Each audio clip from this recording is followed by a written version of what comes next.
जैसा कि आप स्क्रीन पर देख पा रहे होंगे कि आज हमारे पास प्रश्न है जिसमें हमें एलसीएम बराबर 84 दिया है और एचसीएफ निकालना है। अब यहाँ पे इन प्रश्नों में ऐसे लिखा होता है कि लासा 12,21 बराबर 84, तब इनमें तुम्हें एचसीएफ निकालना। तो एक तो ये विधि है, ये जो एक तो विधि है कि हम लोग डायरेक्ट जो है गुणनखंड विधि से एचसीएफ निकाल सकते हैं। दूसरी चीज़, ये जो ब्रैकेट में होता है वो आखिर होता क्या है, ये होती हैं संख्याएं।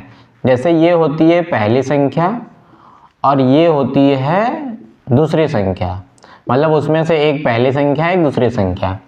अब हमारे पास दिया क्या है और एलसीएम दिया है, एलसीएम दिया है 84। यहाँ पे जो ये होता है 84, ये एलसीएम होता है।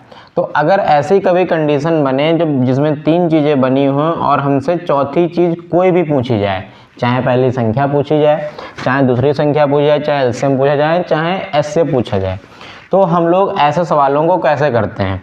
देखो, दो संख्याएं और एलसीएम और एचसीएफ में कुछ संबंध होता है। जैसे पहली संख्या गुणे दूसरी संख्या बराबर किसके होते हैं, एलसीएम इंटू एचसीएफ के बराबर होती है। अब बस इसमें हमें कुछ नहीं करना, बस इसी वाले फार्मूले में इन सब की वैल्यू रख देनी है।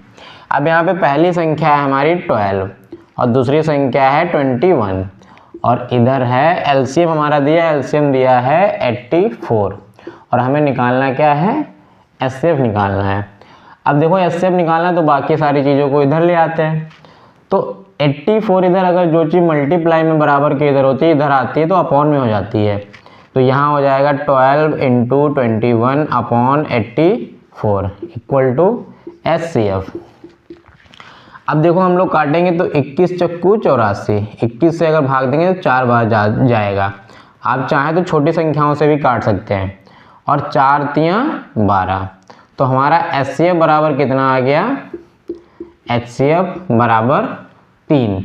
एचसीएफ चाहे इधर लिख लो चाहे उधर लिख लो, क्योंकि बराबर लिखा, चाहे ऐसे लिख सकते हैं। एचसीएफ बराबर कितना हो जाएगा, 3। इस प्रकार से हम इन सवालों के आंसर निकाल सकते हैं। आप इसमें कुछ भी आपको चाहे कोई भी डाटा हो, बस तीन चीज़ें पता हो और चौथी संख्या हम लोग निकाल लेंगे। ठीक है, धन्यवाद।